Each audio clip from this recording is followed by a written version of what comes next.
Welcome to Civic Innovators, where we explore how government leaders turn broken systems into better resident experiences. Today, Noam Reininger, CEO of Accela, and Joe Morris, Chief Innovation Officer at Government Technology, sit down with Eric Landon, Growth Management Director for Citrus County, Florida, a county that transformed 90-day permitting delays into a customer-first model built on listening, transparency, and trust. Welcome to the Civic Innovators podcast. This is where we have insightful conversations with leaders that are transforming how government services are delivered and elevating the experience of constituents. I'm Noam Reininger, the CEO of Accela. And I'm Joe Morris, Chief Innovation Officer at Government Technology Magazine. Today we're headed to West Central Florida to talk about how one county went from long permitting delays into a streamlined customer-centric experience, and that set a new standard for service delivery. We're going to be joined by Eric Landon, the Growth Management Director for Citrus County. So the big question we're going to tackle today is how can counties transform their permitting experience and go through these large technology transformations while keeping customer centricity at the center. So, Eric, there are a lot of challenges with the legacy permitting system. And, you really wanted to change customer service at the core. In the beginning, you had, a lot of complaints from customers. There was a lot of delays. Contractors weren't happy. And there was a lot of constituent complaints. So tell us a little bit about the thesis behind this transformation. Yeah, and I'll begin with we're not necessarily a building department. We're a customer service department, and that's kind of really we keep that in mind with everything we do. Although we issue building permits, the core is one-on-one interaction with customers, and the key to that is keeping in mind that we're a customer service provider. Just for reference, we issue about 20,000 building permits a year, and we do about 80,000 inspections a year. They're not all single family; they're permits of all types. But when you have that amount of volume, you have to do it right. Otherwise, things back up. And as you said, with our previous software, it was taking us 90 days to issue a permit because we just didn't know what we didn't know. So you mentioned in the prep for this episode and kind of digging deeper on engaging stakeholders with the system selection process. You got in the pickup trucks with them. You met the end users right where they were. How did including kind of this community really shape the outcome and also build trust with the constituents? Well, if the person that is applying for the permit is part of the problem solving, then they're in. If you get their buy-in before you hit go, then they're a teammate with you, and you kind of break down that adversarial wall of us versus them. This darn county, they're always slowing down the show. They're always holding us up. But if they agree with the county on the best possible solution and they work together with us on implementing it, then we're both all in together working towards a common goal. Keeping the customer service in mind, we went to the end user. They're the end user. The people that are issuing the permits on a daily basis are the end user. So we went to them because a solution doesn't do any good coming from me. I'm always putting fires out. I say that's my job as full-time fireman. By the time it comes to me, it's too late. So we don't want someone in an IT office that doesn't use it making the decision. We want the person that is applying for the permit and issuing the permit to make that decision on what the right technology is. So we called around. We went on field trips. We had our counterparts sit in a truck with people in other counties. They sat in a cubicle with people in other counties, and they said, well, what software do you use? And does it work? And if you had it to do all over again, would you pick it again? And with the end user in mind, Accela kept coming up, and it seemed to be the most successful. What stood out to me is intentionality. Intentional about engaging the various communities that you did, intentional about working with other jurisdictions in the way that you did.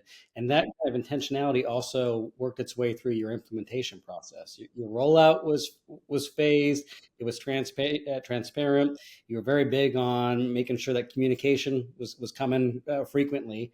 How did you structure that implementation? So whether that was your staff, whether that was those contractors that you were talking about, and ultimately the residents that you serve, weren't overwhelmed. And as you look back at that process, what'd you learn along the way?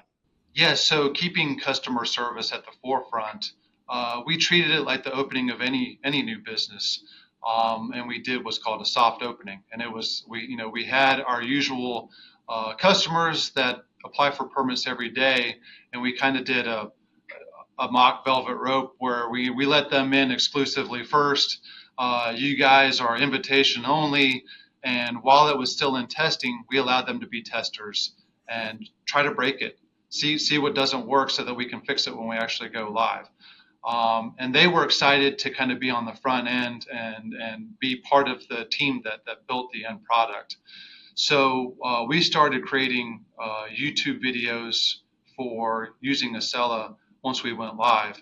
And how do I create a login, a password? How do I apply? How do I pay? How do I resubmit? How do I create an inspection? So anything that we could think of that would have a quick 2-minute solution, we had one of our subject matter experts go in and create a 2 minutes or less YouTube video on how to do a particular task.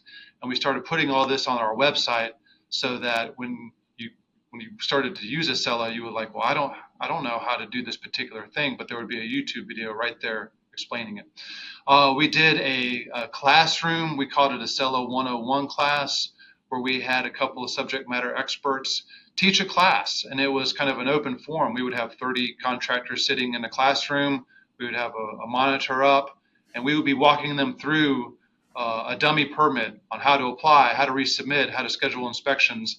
And it was just an open discussion, and people would raise their hands and ask questions, and we would answer it.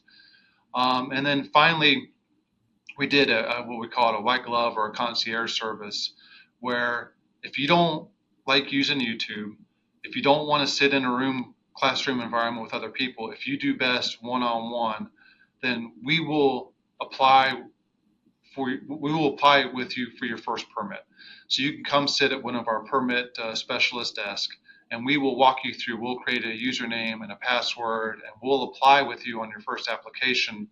And then that way they feel comfortable with it. They actually know how to log in. They know what it looks like.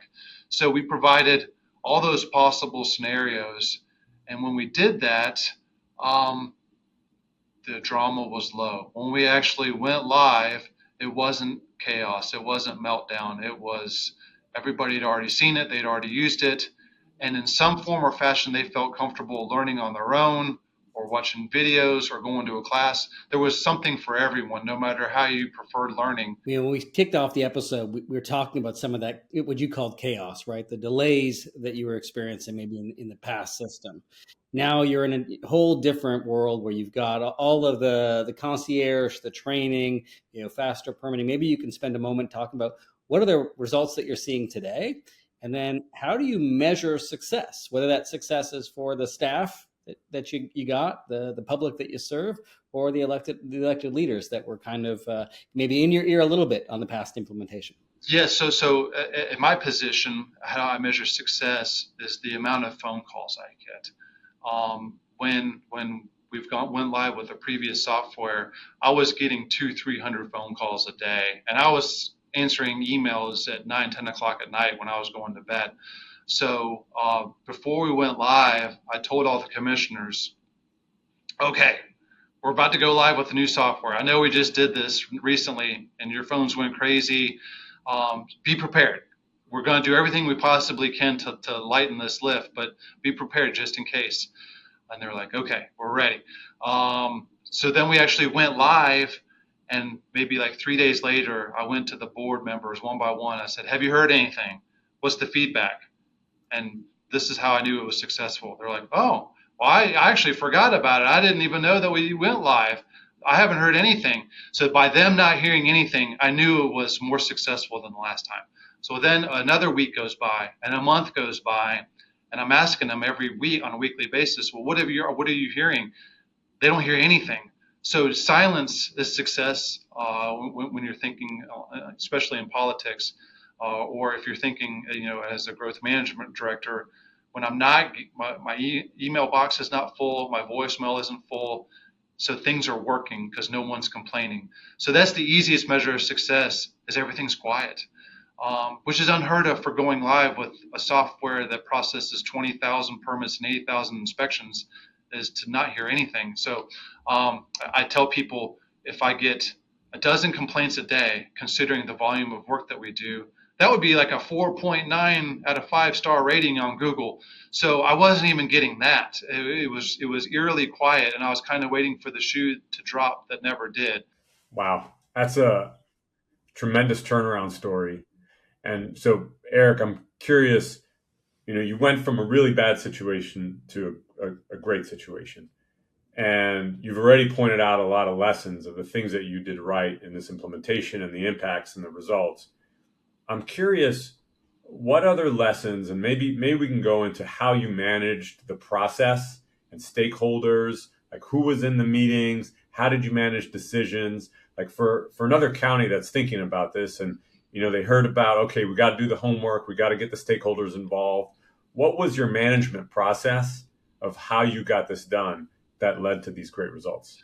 So we have 3 divisions. We have the planning department, we have the building department, and we have code enforcement. The hottest burning stove is always the building department, just because they have the most volume. So we decided to break it into phases, building department being phase 1. So we did nothing but the building department, issuing building permits and doing inspections. Let's do that first, because that's going to be the most difficult. So that went live first. And then we follow that up with phase 2, which would be the planning department and code enforcement.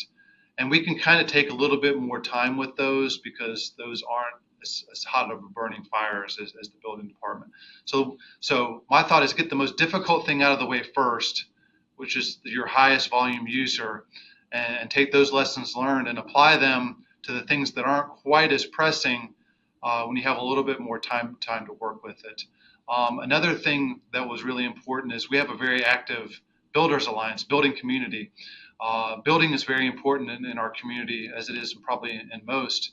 And we had to engage with them on the very front end, because it's literally, when it doesn't work, you're going to get the phone calls from them saying, you're taking money, you're taking the food out of my child's mouth because I can't get a building permit and I can't get paid. So on the extreme end of it not working, that's the phone call that you're getting. So you want to make sure that they're on board early on before you even make the decision. It's clear to me that your county has undergone a massive transformation, and you've walked through it on this episode. It's also clear that this journey is not over. I can pick up your energy, your enthusiasm. What opportunities are getting you excited as you look to maybe 2026, whether that's improving existing services or expanding on what the county can offer? Yeah, so we still haven't gone live with phase 2. We're in the midst of building that out. So this spring we'll go live with the planning department and with code enforcement. Also with service requests. So I think service request is going to be the future for us. We have a customer service hotline that people can call for the building department, and they'll actually get a live agent, which I think is unusual for local government, where you can call a number and someone will actually answer on the other end. Well, when they answer, they'll try and troubleshoot what the question is and route it to the right person that can give them an answer. So instead of just calling 8 different people in the building department and hoping somebody answers, you just call the single number, they'll troubleshoot it, they'll get you to the exact person that has the answer, and they'll transfer it with a service request. That service request I can monitor, or the supervisor can monitor, and see how long it takes to get a response. So we'll get a phone number and an email from the person calling and the question that needs to be answered. And then we hold a standard of 24 hours. Within 24 hours, they need to get a response back. I think that the future of that is driving that towards all county departments, so that there's one phone number that you can call, and we can get you a service request. If you're calling about a stray dog, if you're calling about a code enforcement complaint, if you're calling about what time is the library open, you can get the answer to any local government question out of one phone number that'll be routed to a call center that'll use service requests through Accela to get you an answer, and hopefully within 24 hours. And what that does is it provides transparency and accountability. It's transparent because I can look and see how many calls have we gotten, how many service requests have we gotten, how long does it take to get those responses, and it guarantees a response to the customer. Eric, thank you so much for such an inspiring story. There were so many good nuggets in there of areas where you double down. And I think there's a lot to learn from how you approach the technology transformation. I think it's inspiring because it shows what's possible for government when, the constituents, all of the stakeholders are listened to and put at the center, when it's done really well. And it's a tremendous success. So thank you so much for sharing that with us today. Thanks for giving me the opportunity to share. Yes, it was a powerful reminder. This isn't about software. It's about culture, communication, and the commitment to just deliver a better experience. So thank you to our listeners for being here with us today for the Civic Innovators podcast. Until next time, ask the bold question.